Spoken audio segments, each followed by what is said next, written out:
Thomas, I was going to ask you about the month of February.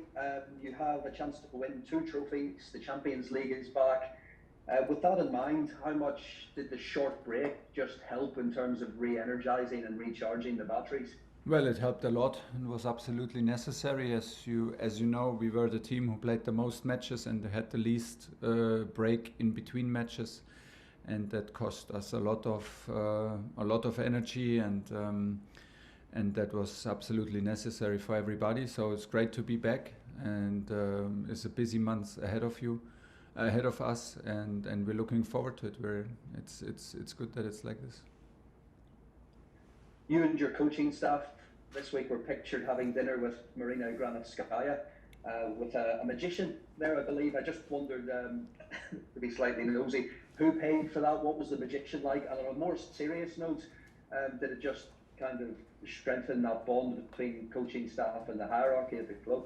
No, absolutely not. It was to strengthen the bond and to say thank you to all the staff, because we were with all the staff and we privatized the restaurant in Cobham, and we were having a dinner with everybody, because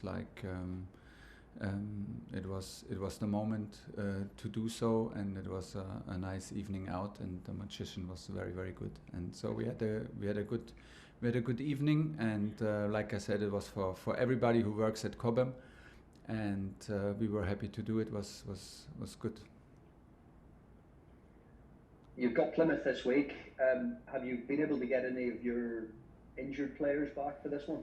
Our injured players, yeah, but not Reece James and not Ben Chilwell, unfortunately. All the other, and not Ruben Loftus-Cheek. They're still injured. Everybody else was in training, except of course for Christian Pulisic and Thiago Silva. So everybody else was there. We had a good training week. Very rare that we have 4 training sessions to prepare a match. It was very nice to freshen up some tactical, to have a bit of a physical input. That was more than normal. So very good. We feel well prepared. It's also necessary because we respect the competition. We respect our opponent for tomorrow. We respect the situation that for them is a unique game and a unique opportunity to show and have a situation where they have absolutely nothing to lose.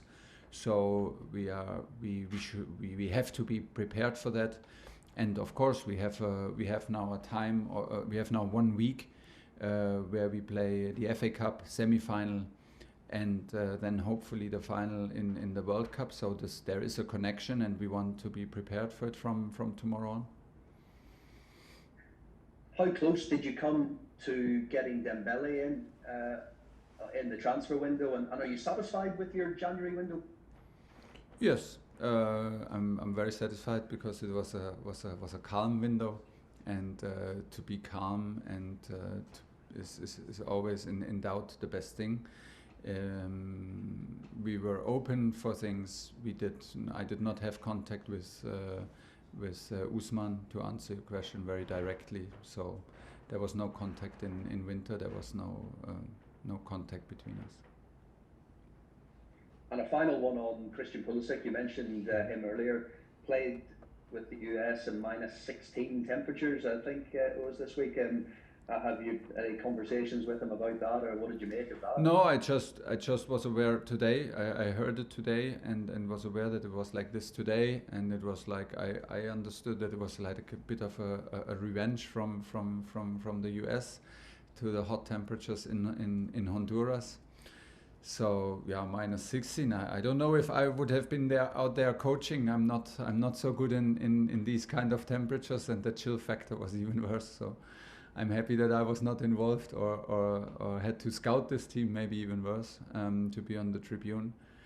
Well, for him, it's like to be serious for him. It's like quite a adaptation now to play in -16 and then go with us to Abu Dhabi and play in plus 24. And don't forget, for him and Thiago Silva, they did not have the break, so they had some days off now. And Christian will arrive tomorrow to travel. Tomorrow to travel with us to Abu Dhabi, and then we need to see how he adapts to this kind of extreme change. Okay, we'll go to John Southport, BBC. Thomas, can you hear me there? Yeah. You can, hi. Just you mentioned Reece James, how close is he to returning now? Well, he's not in team training yet, so maybe that answers the question. I think like after this couple of weeks where he's out now, he needs also some time in team training to get the rhythm back, to get confidence back before we can think about letting him play. He does not travel with us tomorrow to Abu Dhabi because he is not part of team training, and that answers the question maybe. Is there a frustration that you didn't manage to get any cover in? I know you spoke about the transfer window, but for the fullbacks? No frustration, because I was also calm, and there was no frustration because I know what kind of quality we would need to add to a very, very strong group and a good group, and we trust in the players that we have, and it's also my job to find solutions when we have injuries. So no, we tried and we had ideas, but in the end we stick to what we have, and we're happy with it. I mean, Reece will come back at some point, unfortunately not Ben Chilwell, but Reece will come back, and then he will compete for his place, and he needs also a place in the squad to fulfill his dreams and to reach his full potential. And as long it's like this, Aspi is at the moment in a fantastic form, in fantastic place, and that's why it's fine. We try to find solutions within our squad. You spoke about the players having a break. Have you managed to get away? Have you had a bit of sun on your back? Do you feel refreshed? I was here. The kids were in school, so it was like a pretty relaxing time here. I managed to take some work off the desk that was there for the last weeks. But you know, it's nice to have also like a daily life. Sometimes like this 1 week break was not necessary to go abroad, and of course it's good to deconnect at some point. The schedule was immense on us, and was also nice to come back again. Okay, we'll go to Ian Abraham, Talksport. Hi Thomas, how are you? Good, thanks. So a cup tie against Plymouth. I'm not going to do what I did in the last round. I think I upset you when I said you couldn't lose to Chesterfield. This is another game though where you're favourites, and it would be an almighty shock if you didn't win it. Yeah, of course, would be a big surprise, but I mean, we would not be the first big surprise in 150 years of FA Cup, no. So we better be realistic about it, that we are the favourites, and when we demand of ourselves that we win this match. At the same time, we respect the game, and anything can happen. That's the beauty of this game. That's why everybody is in love with football, and we should better respect it and take things serious. Of course, it's in our hands. Hopefully, it stays in our hands, and from there we need to prove it. It's as simple as that. But we cannot hide from the fact that we are huge favourites, of course. You mentioned before the last round that in Germany the tie would be the other way around. The small team will be at home and the big team will be away. Like this week with West Ham going into Kidderminster.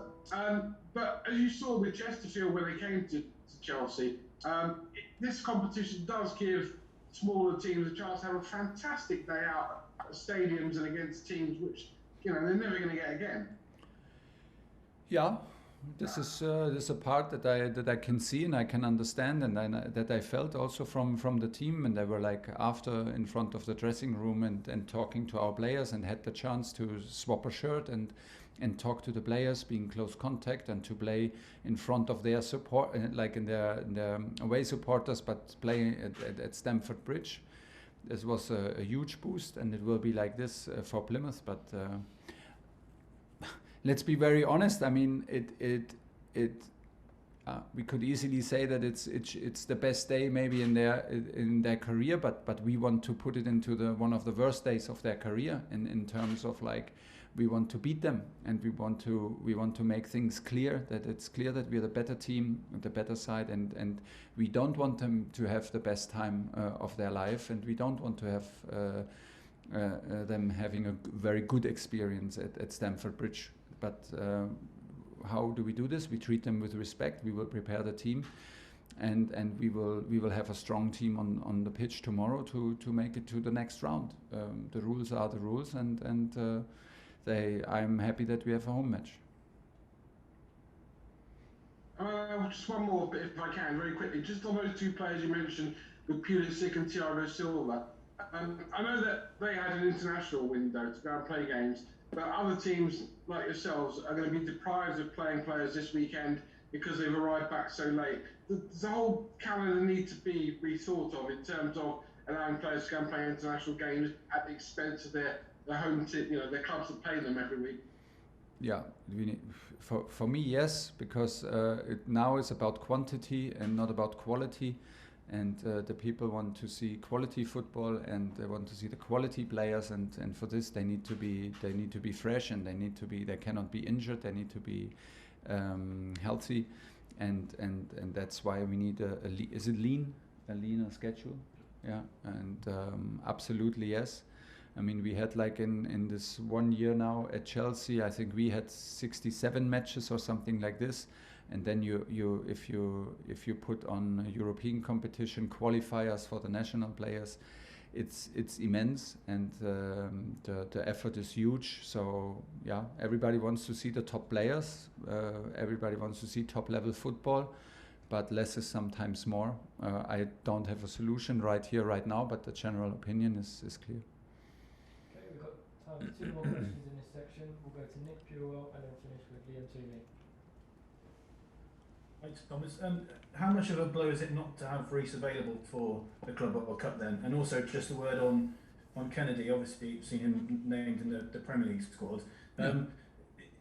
Is it obviously he's been at the club, been a Chelsea player for a long time. But is this, I suppose, it's the kind of I guess it's a clean slate for him with you, and yeah. An opportunity Absolutely. for him to start. Yeah. Absolutely, a clean. What do you call it? Clean slate? Yeah. How do you call it? Yeah. Absolutely, yes. I cannot agree more, and I think he knows it. I know him since many years. I followed him when he started at Chelsea. I followed him when he played for Newcastle.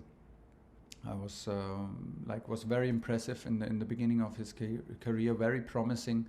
He lost track a little bit. Maybe he could not fulfill his own dreams. He could not fulfill like the demands that everybody, or like I even from outside had when I saw him and his potential.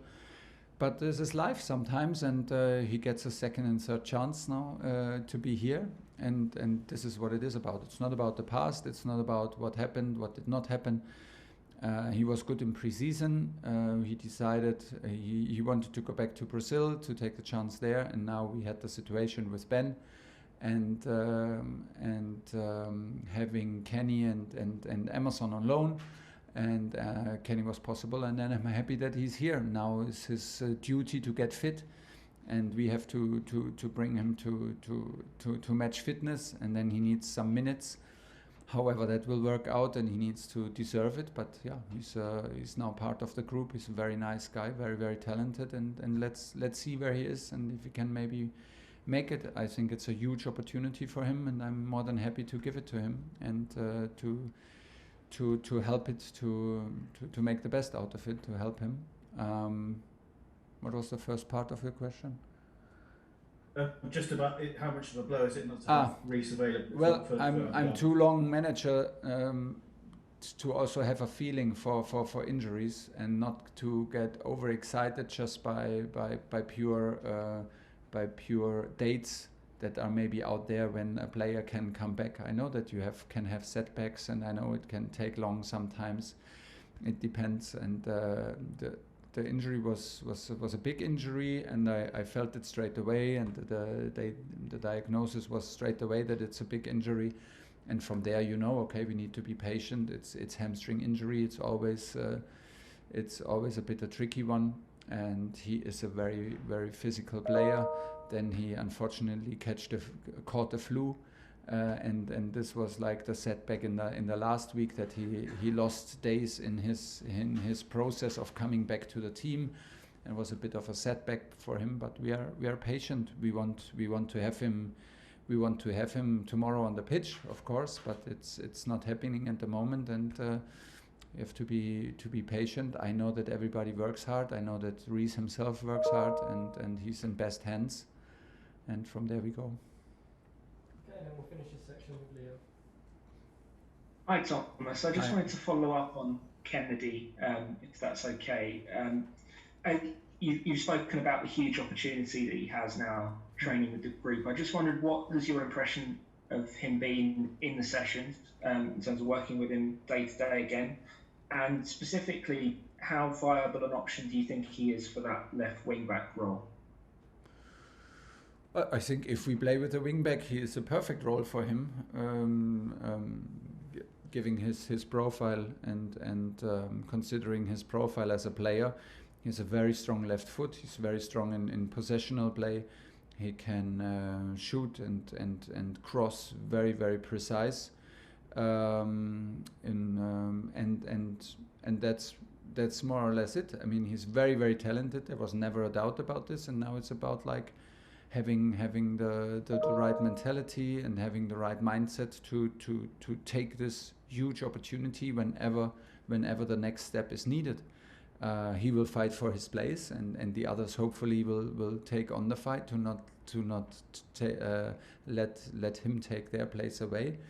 And and then it depends which formation we play, but a wing back role suits him very, very good.